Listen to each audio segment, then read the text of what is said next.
रोज़ की तरह आनंद लक्ष्मी ब्लॉग में सबका हार्दिक स्वागत है।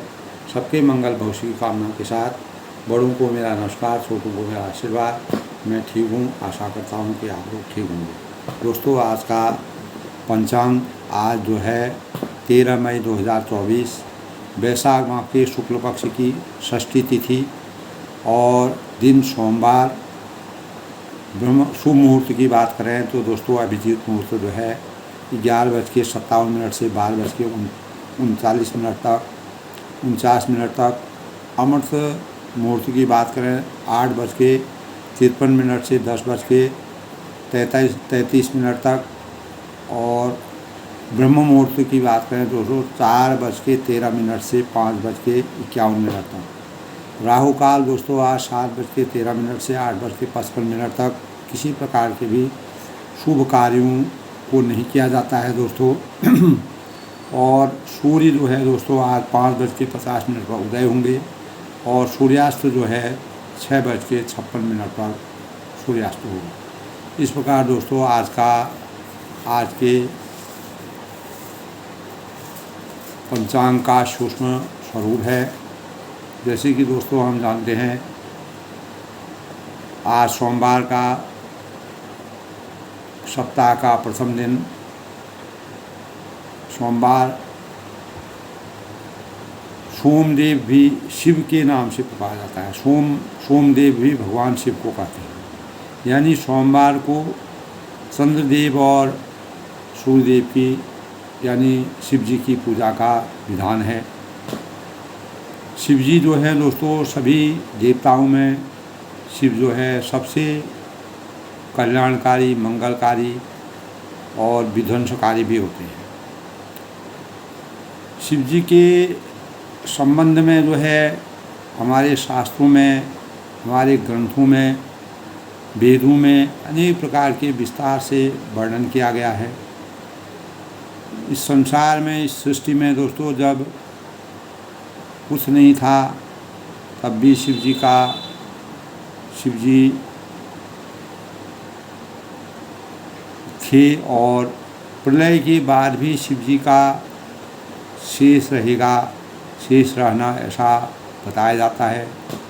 शिव जो हैं आदिकाल से यानी अनादिकाल से ही अनंत हैं और सृष्टि का प्रारंभ शिवलिंग की स्थापना से ही हुआ है। यानी जब शिवलिंग की स्थापना हुई तब सृष्टि का संचरण शुरू हुआ, सृष्टि की स्थापना शुरू हुई। शिव ने ही शिवलिंग की प्रेरणा देकर सृष्टि को विकसित करने का मूल मंत्र दिया था, ऐसा हमारे शास्त्रों में विद्यमान है। और सृष्टि में सत्य ही शिव है, सत्यं शिवं सुंदरम कहा जाता है। शिव को ही ग्रंथ पुराणों में ब्रह्मा के नाम से जाना जाता है और उपनिषद में भी एक स्थान पर दोस्तों लिखा हुआ है, तमी शरणां परम महेश्वरं तं देवतानां परं च देवतां पतिं पतिनां परं परस्तात् चिदां देवं भुवने स्वमीड्यम्। यानी सृष्टि में जब कुछ नहीं था अर्थात शून्य व्यापक था, उस समय ब्रह्मांड में केवल अंधकार फैला था। शिव ने ही सूर्य की उत्पत्ति कर दिन और रात की रचना की और इसीलिए वह ब्रह्मा कहलाए। दोस्तों शिव सृष्टि के ब्रह्म हैं। ब्रह्मा और विष्णु के साथ शिव का नाम कल्याणकारी माना गया है। लेकिन शिव इंद्र आदि देवताओं से भी उच्च देवता के रूप में उनका पूजा अर्चना की जाती है। और उन्होंने मानव ही नहीं देवताओं की सुरक्षा के लिए भी अनेक प्रकार से समुद्र मंथन के समय विषपान किया था, इसलिए उनको नीलकंठ कहलाते हैं शिव। और समुद्र मंथन के समय जब सूर्य और असुरों में भयंकर युद्ध प्रारंभ हुआ तो शिव जी ने विषपान करके देवताओं की विपत्ति से मुक्त किया था देवताओं को, ऐसा हमारे शास्त्रों में विधान है। ऐसा कल्याणकारी कार्य कोई भी देवता आज तक नहीं कर पाया दोस्तों। तो शिव सूर्य और असुर दोनों में पूजनीय देवता माने गए हैं। शिव के सामने सारा ब्रह्मांड एक समान है। समरूप में वह मानव सृष्टि को देखते हैं। अनेक प्रकार के राक्षसों ने भी जब शिव आराधना की थी तो भगवान शिव ने उनको भी वरदान दिया। शिव ने सबके कल्याण की कामना करते हुए सबको अनेक वरदान दिए। सृष्टि को विध्वंसकारी असुरों के प्रकोप से भी बचाने का प्रयास किया और असुरों का कल्याण करके सुर देवताओं का कल्याण करके शक्तिशाली उनको बनाया। पुराणों में, हमारे वेद शास्त्रों में इस प्रकार के वर्णन हैं कि त्रिपुर हैं, रावण हैं, भस्मासुर हैं आदि असुरों को भी उन्होंने वरदान दे दिया था। और रावण के भाई कुबेर को भी उन्होंने वरदान दे करके जो पूर्ण रूप से जो है लोकपाल, इस सृष्टि के लोकपाल का पद उनको दिलाया। शिव जी की अनुकंपा से ही कुबेर देवताओं की तरह पूजनीय आज भी माने जाते हैं। कुबेर देवता की दीपावली में पूजा की जाती है दोस्तों। तो प्राचीन वेदों में, ग्रंथों में आदि में शिव का विस्तृत वर्णन बड़े विस्तार के साथ लिखा गया है। शिव की उनकी महानता के कारण अनेक नामों से पूजा जाता है। शिव की सहस्त्रों नामों में वंदना की जाती है, अर्चना की जाती है। शिव जी को कर्पूर गौरम करुणावतारम संसार सारम भुजगेंद्रहारम सदा वसंतम हृदयारविंद भवम भवानी सहितम नमामि, यानी नागेंद्र हाराय और महेश्वर, नटवर, चंद्रशेखर, गंगाधर, कैलाशपति, मृत्युंजय और पशुपति, हरिहर और महादेव, त्रिलोकीनाथ, निरंकारी, रुद्र, अर्धनागेश्वर, उमापति, शंकर, शिव आदि सभी अनेक प्रकार के नामों से शिव जी को के पर्याय हैं। शिव अपनी महानता के कारण और संपूर्ण विश्व का उत्थान करने के कारण भारत ही नहीं, पूरी सृष्टि में, पूरे दुनिया में शिव जी का नाम पूजनीय है। अनेक देशों में शिव जी की पूजा और मंदिर बने हुए हैं। शिव जी की अर्चना आज भी होती है। सालों सदियों से शिव जी की आराधना की जाती है। और ओम नमः शिवाय में दोस्तों इस सृष्टि का सभी चीज़ समाहित है। अगर हम ओम नमः शिवाय का जाप करते हैं, हमारे अंतःकरण से जो हमारा मस्तक होता है, मस्तक से ओम का जो ध्वनि निकलती है वो हमारे जीवन में पवित्रता की प्रतीक है। तो दोस्तों ऐसा मंत्र है जिसके उच्चारण मात्र से ही मस्तिष्क में दूषित विचारों का अंत होता है, विनाश हो जाता है। शिव के इस मंत्र से आत्मशक्ति और बुद्धि का संचार होता है। और अनेक प्रकार के मंदिरों में दोस्तों जब शिव अर्चना की जाती है, पार्थिव पूजा की जाती है, तो शिव ओम नमः शिवाय का ही जाप किया जाता है। यही शिव जी का यानी बीज मंत्र कहलाता है। तो इस संसार में, इस सृष्टि में, इस विश्व में दोस्तों शिव की पूजा प्राचीन मंगलकारी यानी सबसे प्राचीन मंगलकारी पूजा कही जाती है। शिव की सगुण और निर्गुण दोनों रूपों की पूजा की जाती है। और शिव की पूजा शिवलिंग की मूर्ति व चित्र रखकर संपन्न कर सकते हैं। ओम त्र्यंबकं यजामहं सुगंध्यं पुष्टिवर्धनं उर्वारुकमेव बंधना उन मृत्योर्मोक्षीय मामृता, यानी शिव की पूजा संकटों से सुरक्षा करती है। किसी प्रकार के संकट हमारे जीवन में नहीं आते हैं। और जो भी आराधक होते हैं, जो साधक होते हैं, उनको दीर्घ आयु प्राप्त होती है। शिव की पूजा रत्न भूषण, धन धान्य और से करते हैं। बेलपत्र है और शमी है, फल फूल हैं, जल है अर्पण करके और चंदन का लेप करके शिव जी को भांग है, धतूरा है, राग है, यानी जिस राग में पंच तत्व मिल करके क्षिति जल पावक गगन समीरा पंच तत्व या शरीर अभंग शनीरा, उस राग से भी भगवान शिव को लेप किया जाता है दोस्तों। तो भोले भंडारी शिव सभी के का कल्याण करने वाले हैं। और जब शिव जी जो है दोस्तों, जब शिव जी की पूजा की जाती है तो वो बहुत जल्दी प्रसन्न हो जाते हैं। शिव की पूजा करने से हमारे जीवन में शांति प्रदान होती है और मनोवांछित फलों की प्राप्ति होती है। जो भी कन्याएं होते हैं वो अपने अपने मनोवांछित फलों के अनुसार 16 सोमवार का अगर व्रत रखती हैं तो उनको अपनी कामना के अनुसार सुंदर वर की प्राप्ति होती है। और जो महिलाएं होती हैं उनके पति की दीर्घायु की कामना शिव जी से करते हैं। ऐसे भाव दोस्तों आज भी विद्यमान हैं। आज भी साधक लोग शिव जी की पूजा करते हैं और शिव जी की आराधना करते हैं। शिव विश्वास के प्रतीक हैं और हमारे जीवन में शांति के सबसे बड़े प्रतीक के रूप में, प्रतीकात्मक देवता के रूप में पूज्य हैं। रामचरितमानस का प्रसंग चल रहा है। इसी अनुक्रम में जो सोमवार का दिन था उसके विषय में और पंचांग जो आपका था उसके विषय में चर्चा आज की हुई। तो दोस्तों सुंदरकांड का प्रसंग चल रहा है और विभीषण जी रामचंद्र की शरण में आ गए हैं रावण को छोड़ करके। और रावण ने उनको जिस प्रकार से धुतकारा, उनको अनेक प्रकार से उनको समझाया बुझाया और रामचंद्र जी संधि करने का प्रस्ताव जो है मंदोदरी और विभीषण ने रखा।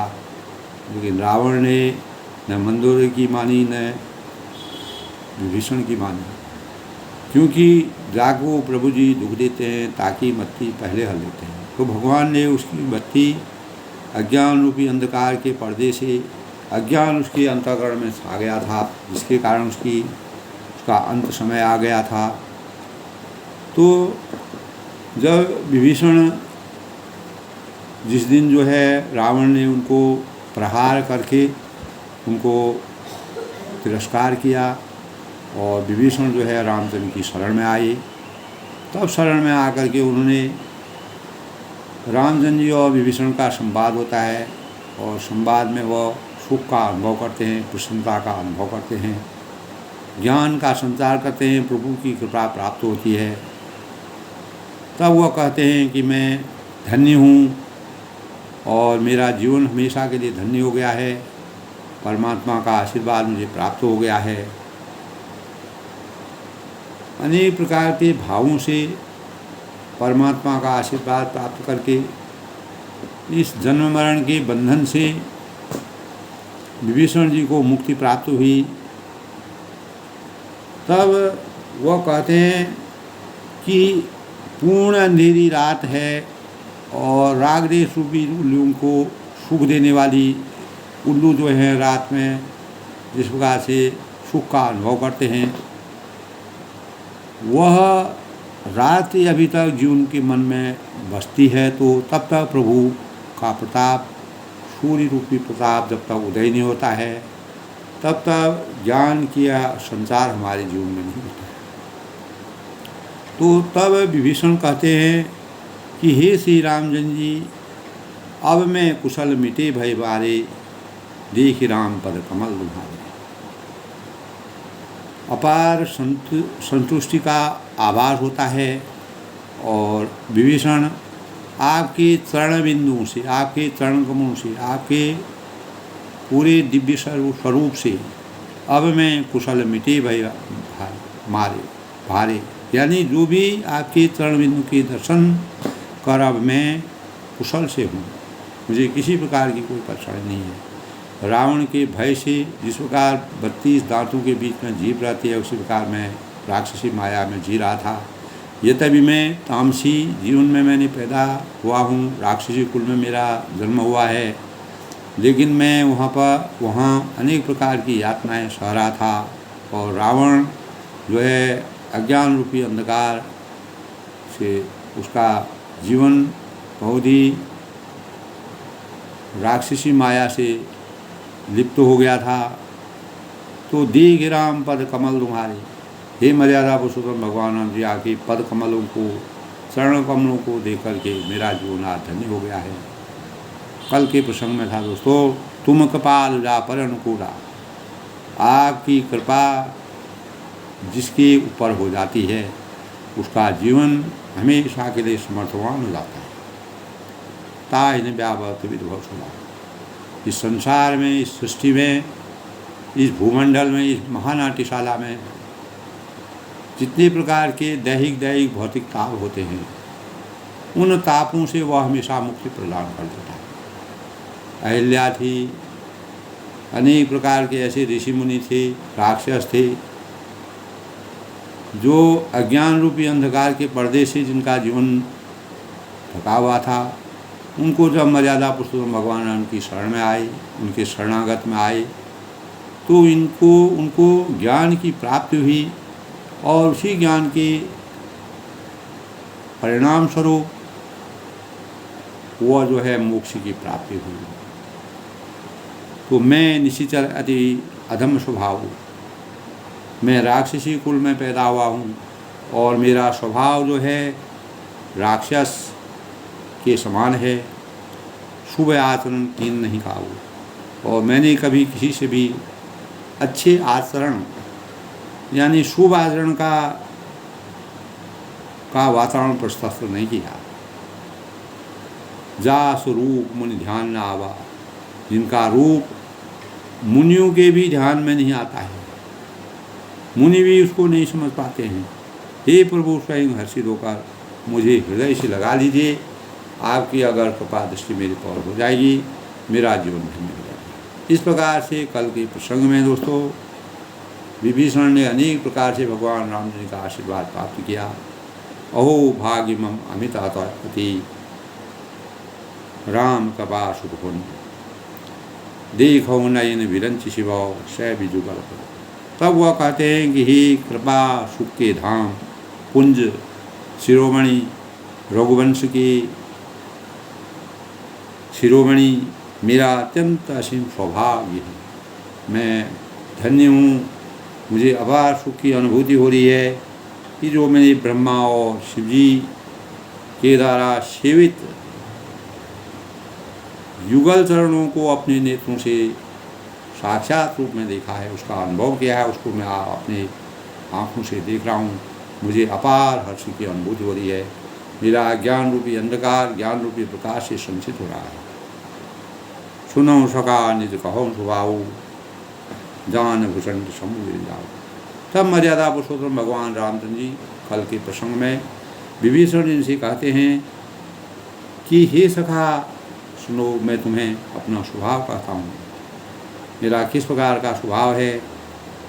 तुलसीदास जी ने दोस्तों इस प्रकार का वर्णन किया है मर्यादा पुरुषोत्तम भगवान राम सिंह का, जिस प्रकार की आदर्श भावों का उन्होंने विवेचन किया है।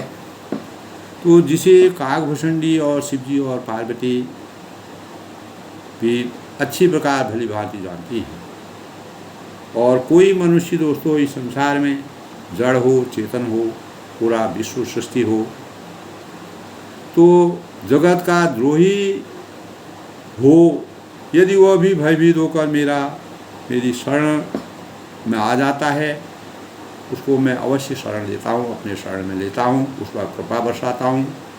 ये तुलसीदास ने मर्यादा पुरुषोत्तम भगवान राम जी का बहुत ही आदर्श चरित्र चित्रण का वर्णन किया। तज मद मोह कपट छलनाना, करम सदा मुहि साधु समान। जननी जनन बंधु सुदारा, तन धर बहुम सुहत परिवार। तब मद और मोह यानी घमंड है, मोह है, माया मोह के बंधन हैं तथा नाना प्रकार के छल कपट को त्याग कर मैं उसे शीघ्र साधु के समान, सज्जन जैसा सज्जन का पूर्ति होती है उस प्रकार से वैसा चैत्र उसका बन जाता है। संत न सोरे संतई कोटिक मिले असन, मलय भुजंगई भेदिया शीतलता न तदम। तो संत की जो संतई होती है वो अपने संतई को, अपनी सज्जनता को कभी नहीं त्यागता है। जिस प्रकार चंदन की वृक्ष पर अनेक प्रकार के विषैले सांप लिपटे रहते हैं और वह विषैले सांप भी उस चंदन के वृक्ष पर किसी प्रकार का अपना विष का प्रभाव नहीं डाल सकते हैं। उसी प्रकार मेरे शरण में अगर कोई भी आ जाता है, वो अनेक प्रकार से पूर्ण रूप से अगर विषैला भी है, वह भी अमृत के स्वरूप में बदल जाता है, उसका विष समाप्त हो जाता है, वो हमेशा के लिए सार्थक हो जाता है, उसका जीवन धन्य हो जाता है। मैं उसको अपने शरण में लेता हूँ, मैं उसको आशीर्वाद देता हूँ, उसको अपना शरणागत बना लेता हूँ, उसको अपना रक्षा का पात्र बना लेता हूँ। माता पिता भाई तज मद मोह कपट सलाना करम सदा कहीं साधु समाना, मैं उसको सज्जन बना देता हूँ। जननी जनक बंधु सुधारा तम बहुन परिवारा। इस संसार में, इस सृष्टि में दोस्तों, माता है, पिता है, भाई है, पुत्र है, स्त्री है, शरीर है, धन है, घर है, मित्र और परिवार, ये सब माया में लिप्त हुए हैं, माया के स्वरूप हैं। सबकी ममता ताग पटु, यानी इन सब के ममत्व रूपी लोगों को बटोर कर, यानी ऐसे लोगों का को बटोर कर उन सबको एक डोरी में बांध कर, एक माला, जिस प्रकार माला गूंथ करके एक डोरी से माला का निर्माण किया जाता है, उसके द्वारा अपने मन को मेरे चरणों में बांध देता है और समदर्शी इच्छा को नहीं, सारे सांसारिक बंधुओं का केंद्र मुझे बना लेता है, मुझे अपना स्वरूप बना ले। और जो समदर्शी होता है, समान दृष्टि से देखने वाला, जिसे कुछ इच्छा नहीं होती है, किसी प्रकार की इच्छा, लालसा, मद मोह नहीं होता है, और जिसके मन में हमेशा हर्ष छाया रहता है, हमेशा प्रसन्नचित्त रहता है, सम और विषम परिस्थिति में समान धारणा उसकी रहती है। और सज्जन मम जैसे, तब वह कहते हैं कि ये सज्जन जो विभीषण हैं, वह मेरे चरित्र में, मेरे अंतःकरण में इस प्रकार से बस गए हैं, जैसे लोभी के हृदय में धन जो है, धन की उसको अपार लालसा होती है, कभी धन से वह थकता नहीं है। उसी प्रकार मर्यादा पुरुषोत्तम भगवान रामचंद्र जी कहते हैं कि विभीषण का जिस प्रकार का चरित्र है, वह मेरे उर में, मेरे हृदय में पूर्ण रूप से बस गया है। यह संत के समान इसका चरित्र है। तुम सरीखी संत प्रियम, तुम्हारे समान जो संत होते हैं, जो सज्जन होते हैं, जिन पर विष का कोई प्रभाव नहीं पड़ता है, राक्षसी माया में रहने पर भी विभीषण ने हमेशा रामचंद्र का अनुसरण किया, उनकी मर्यादा का गुणगान किया, रात दिन उनकी तपस्या करते रहे। मर्यादा पुरुषोत्तम भगवान राम जी का आशीर्वाद प्राप्त हुआ और उनको साक्षात रूप में उनके दर्शन हुए और उन्हीं के शरण में वो आ गए। तो प्रभु की कृपा भयों सब गाजू, जन्म हमार सफल भाजू। तो परमात्मा का जो आशीर्वाद होता है दोस्तों, वही जो है हमारे जन्म को धन्य कर देता है।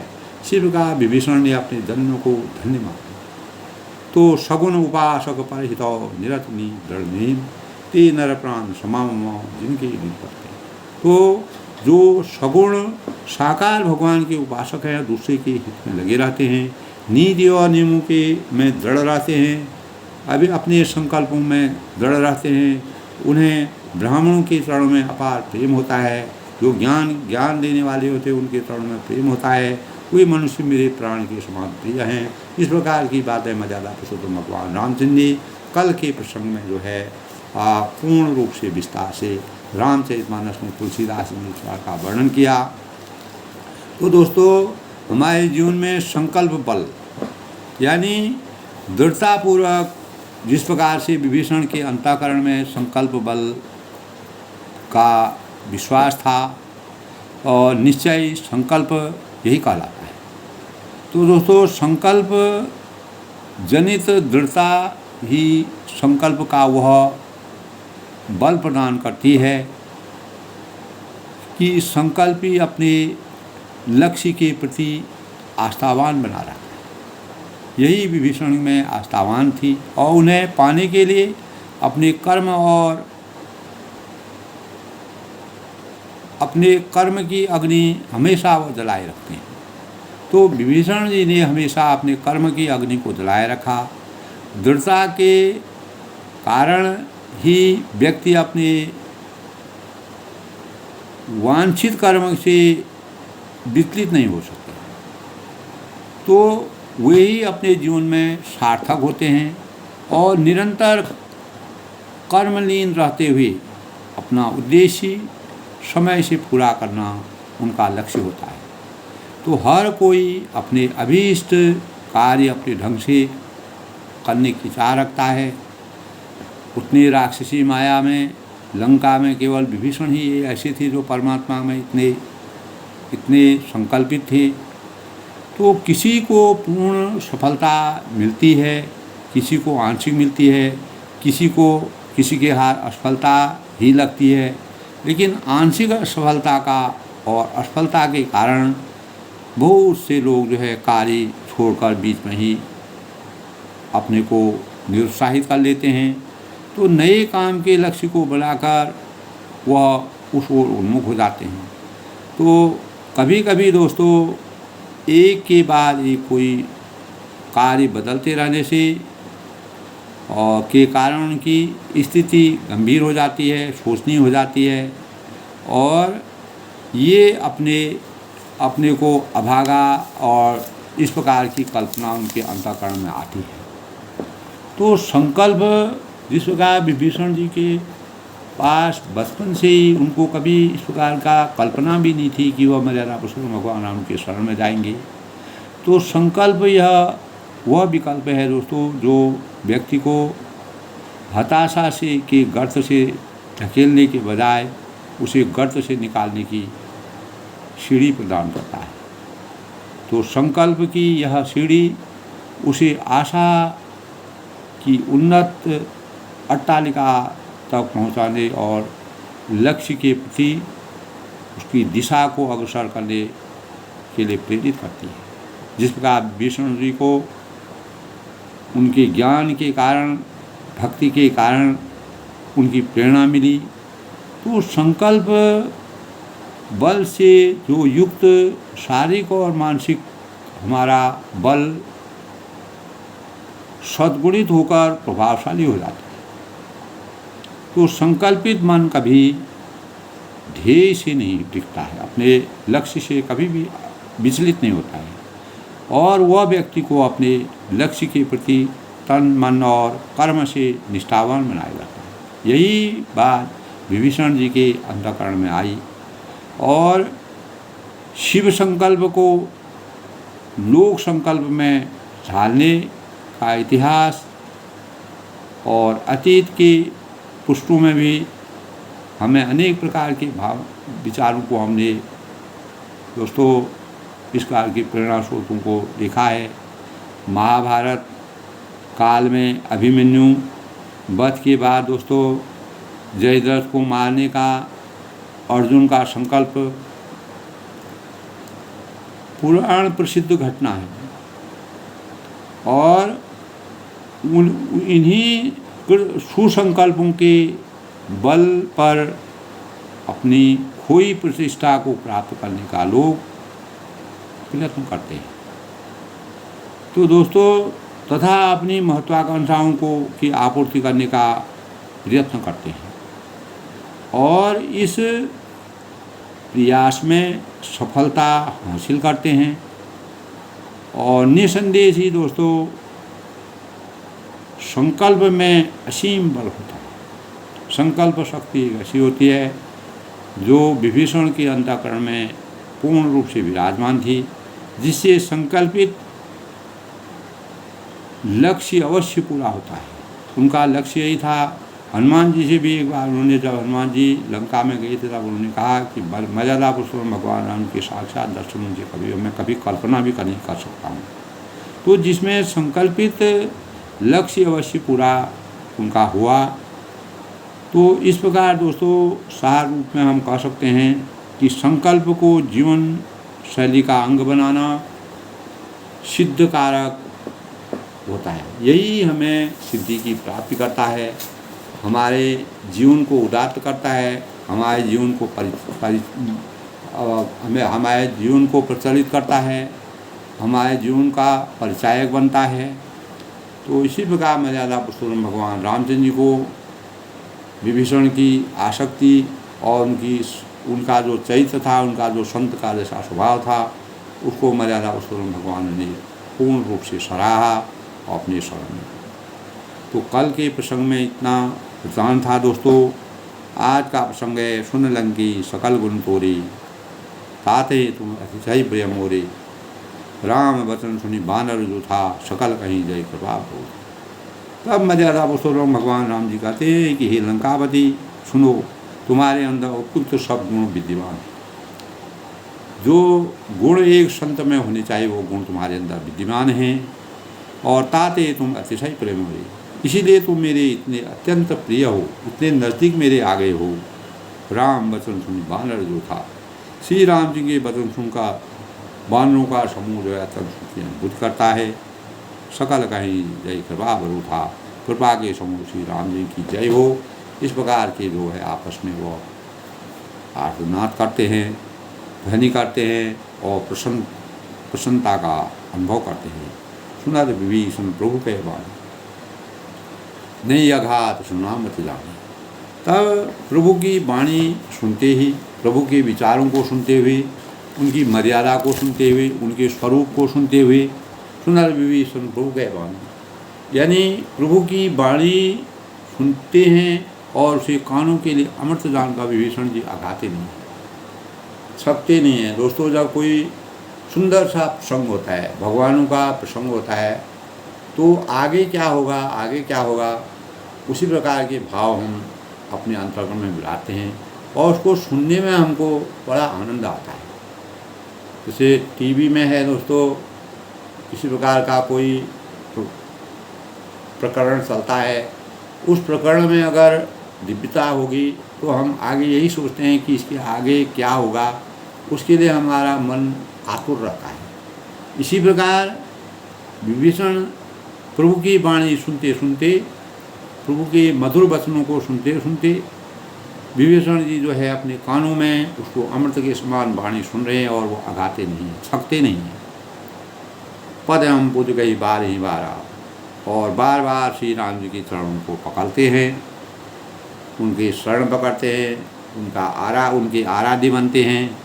हृदय समान प्रेम अपारा, अपने हृदय अंतःकरण में अपार प्रेम और हृदय में उनके अपार हृदय में अपार प्रेम की ज्वाला, प्रेम के भाव मरते हैं। सुनाऊँ देव सचराचर स्वामी, सुनत पाल अंतर्जाम। तब विभीषण जी कहते हैं कि हे देव, हे शरणागत को आश्रय देने वाले परमात्मा, सुनत पाल और अंतर्जामी, हे चराचर जगत के स्वामी, हे शरणागत के रक्षक, जो आपकी शरण में आता है उसके हमेशा पालक दे है। उर कछु प्रथम वासना रही, और सबके हृदय में भीतर जानने की सबको इच्छा होती है। प्रभु पद पीत सही सो बही, मेरे हृदय में पहले कुछ वासना थी, वह प्रभु के चरणों की प्रीति नदी में बह गई, और वो वासनाएँ जो है मेरे हमेशा के लिए समाप्त हो गई। अब मैं मर्यादा पुरुषोत्तम भगवान के आश्रम में आ गया हूँ, प्रभु की भक्ति और ब्रह्म में मैं लीन हो गया हूँ, और मुझे परमात्मा का आशीर्वाद प्राप्त हो गया, मैं हमेशा के लिए धन्य हो गया। अब कुशल निज भगत पाऊँ। तब विभीषण भी बार बार कहते हैं कि अब तो हे कृपालु, शिव जी के मन को सदैव प्रिय लगने वाली अपनी पवित्र भक्ति मुझे दी है। यानी अब कपाल निज भगत पावनी, देव सदा शिव मन भावनी। शिव जी को जो भक्ति जो है प्रिय है, आपकी वास्तविक भक्ति जो शिव जी को भी प्रिय है, उस भक्ति का मुझे वरदान दीजिए, वही आशा तो मुझे एवं मस्तु गई पूर्ण। तब मर्यादा पुरुषोत्तम भगवान राम जी ऐसा ही हो। भगवान जिनको अपने शरण में लाते हैं, जो भी वरदान वो मांगता है अपने शरण में लेकर के, अगर वह संत के जैसा उनका स्वभाव होता है, निर्मल शरीर होता है, क्योंकि परमात्मा जो है किसी प्रकार के छल छद्म को पसंद नहीं करते हैं। निर्मल जिनका शरीर होता है उनको हमेशा शरण देते हैं। तो अंतर्यामी हैं, उनको विभीषण के अंतर तक की सब बातें मालूम थी। तो उन्होंने ऐसा हो कहकर रणधीर श्री राम जी ने तुरंत ही समुद्र का जल मांगा, और तरह भी सका तब इच्छा नहीं मूल दर्शन मूल भगवान। अस कहीं राम तिलक दे सारा, सुमन दृष्टि में वही लगा। तब विभीषण जी से कहा कि हे सखा, यद्यपि तुम्हारी इच्छा नहीं है पर जगत में मेरा दर्शन अमोघ है, वह निष्फल नहीं जाता है। और ऐसा कहकर श्री राम जी ने उसको राज तिलक कर दिया। तब विभीषण जी ने राज तिलक करके आकाश से ऊपर जब रावण मर्यादा पुरुषोत्तम भगवान राम जी राज तिलक किया तो आसमान से पुष्प वर्षा हुई। रावण क्रोध अलल निजो श्वास समीर वचन जद विभीषण राजों तीनों। तब श्री राम जी रावण के क्रोध रूपी अग्नि में अपनी विभीषण की श्वास वचन रूपी पवन से प्रचंड हो रही जलते हुए विभीषण को बचा लिया और उसे अखंड राज्य दिया। तब जो संपत्ति शिव रावण ही दीन दी दसों, शिव जी ने जो संपत्ति रावण को 10 सिरों की देने के बाद भी जब 10 सिरों की उन्होंने बलि दे दी थी रावण ने, तब भी शिव जी ने इस प्रकार का वरदान उसको नहीं दिया। वही वरदान, वही संपत्ति, वही दौलत, वही धन धान्य, वही संपूर्ण सब चीज़ों से सहित रघुनाथ जी ने विभीषण जी को बिना किसी संकोच के और क्षण मात्र में ही उनको प्रदान कर दिया। और प्रभु साणे भजई के आनंद। तब ऐसे परम कृपाल प्रभु को छोड़कर ते नर पशु बिनु पूछ विधाना, जो मनुष्य दूसरे को भजते हैं वो इस संसार में सींग और पूंछहीन पशुओं के समान है। जिस पशु के सींग और पूंछ नहीं होते हैं वह उसका जीवन हमेशा दुर्बल रहता है, वह हमेशा सताया हुआ माना जाता है। तो निज जन जान ताहि पहनावा, अपना सेवक जानकर विभीषण को रामचंद्र जी ने अपना लिया। उनको अपना करके क्या किया, प्रभु स्वभाव कभी कुल मन भावा, और प्रभु का स्वभाव बानर कुल के मन को बहुत ही सुशोभित लगा, बहुत ही सुंदर लगा। उसको उन्होंने हृदय से लगाया, उनको बहुत ही पसंद आया। और पुनि सर्वज्ञ सर्वगुणवासी, सर्वरूप सब रहित उदासी, बोली वचन नीति प्रतिपालक, कारण मनु धर्म।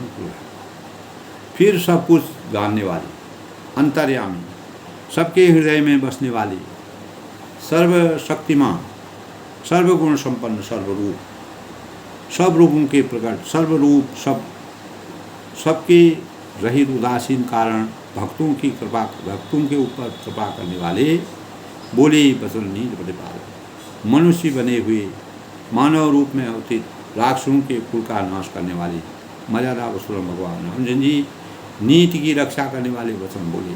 अब नीति की रक्षा करने वाले वचन मर्यादा पुरुषोत्तम भगवान राम, जब मर्यादा और नीति की रक्षा करनी होती है तब उन्होंने ऐसे वचन, मधुर वचन, अमृत के समान जो वचन बोले।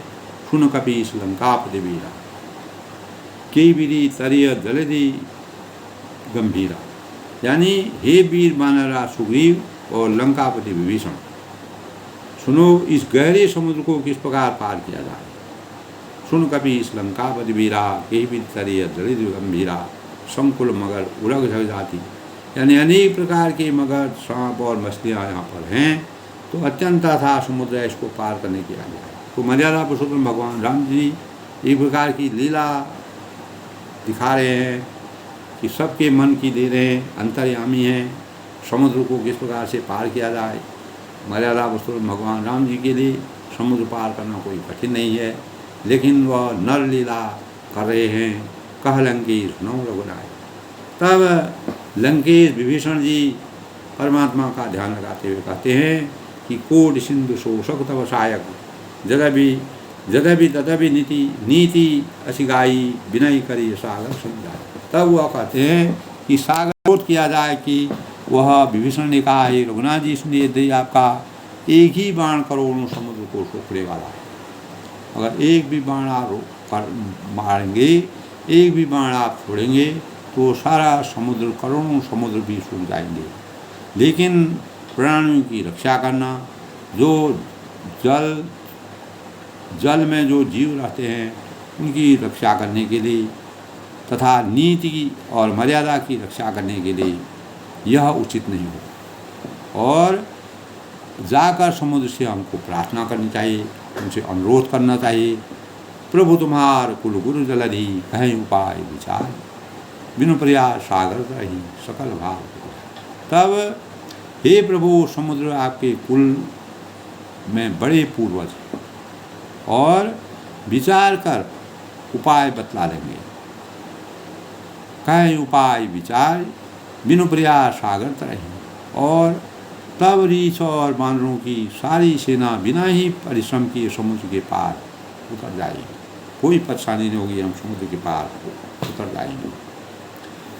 इस प्रकार दोस्तों, सखा कहीं तुम नीक उपाई, कहिए देव सो जो सहाई, मंत्र ने लक्ष्मण मन भावा, राम बचन हो। तब श्री राम जी ने कहा कि हे सखा, तुमने बहुत अच्छा उपाय बताया, मन की बात ले रहे हैं, अंतर्यामी हैं और अनेक प्रकार की परीक्षाएं हो रही हैं और लीलाएं हो रही हैं। मर्यादा पुरुषोत्तम भगवान राम जी मानव रूप में अवतरित होकर के अनेक प्रकार की लीलाओं को किया। वही किया जाए, यदि देखा यही जो तुमने कहा वही किया जाए। यह सलाह लक्ष्मण जी के मन को अच्छी नहीं लगी और श्री राम जी के वचन का उन्होंने बहुत ही दुख प्राप्त किया। मतलब इस प्रकार से हमको इतना परिश्रम करना पड़ेगा, या भगवान के लिए इतना शोभादायक है। नाथ देव कर करण भरोसा, सोशी सिंधु करे मन रोसा, कादर मन को आधारा, देव देव आलसी पुकार।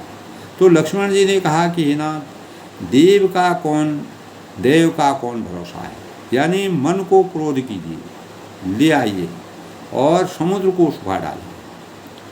ऐसा समय है, ऐसा समय है, विकट समय है। ऐसे समय में समुद्र को सोखना ही उचित होगा, क्योंकि देव तो कायर लोग पुकारते हैं।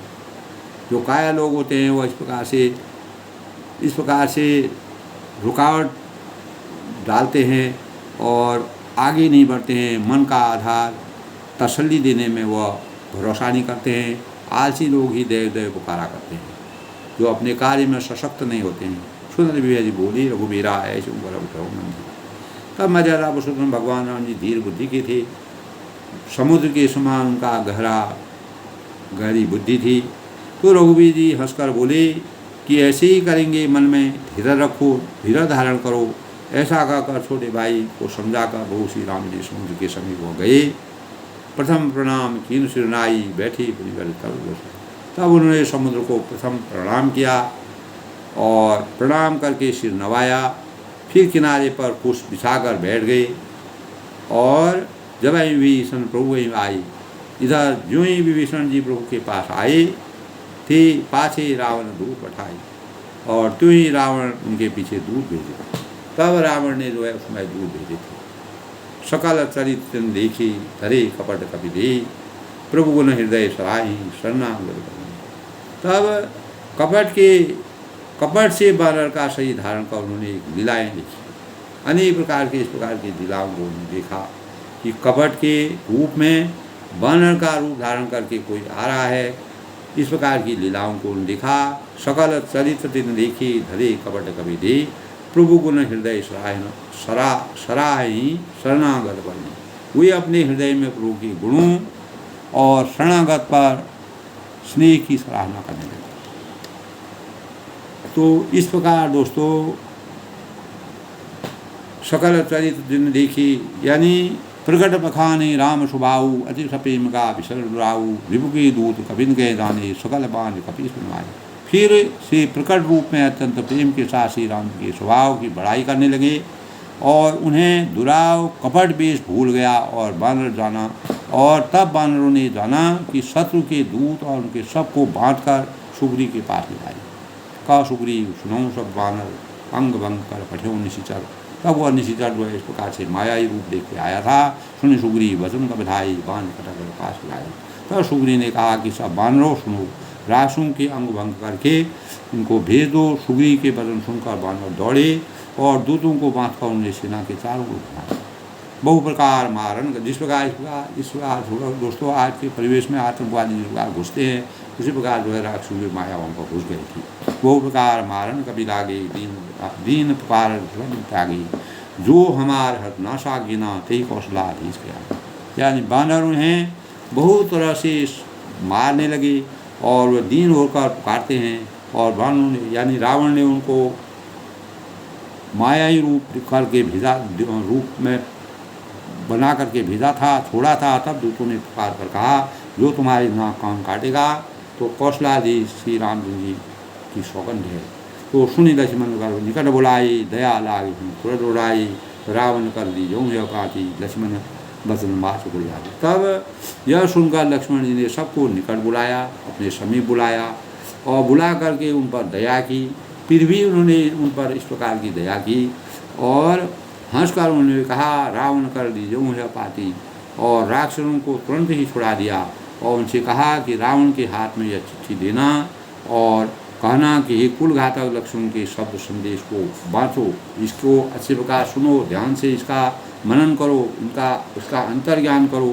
कह मुखागर मूल सुनो मम संदेह उदार, सीता देहूँ मिलन तो आया काल बना।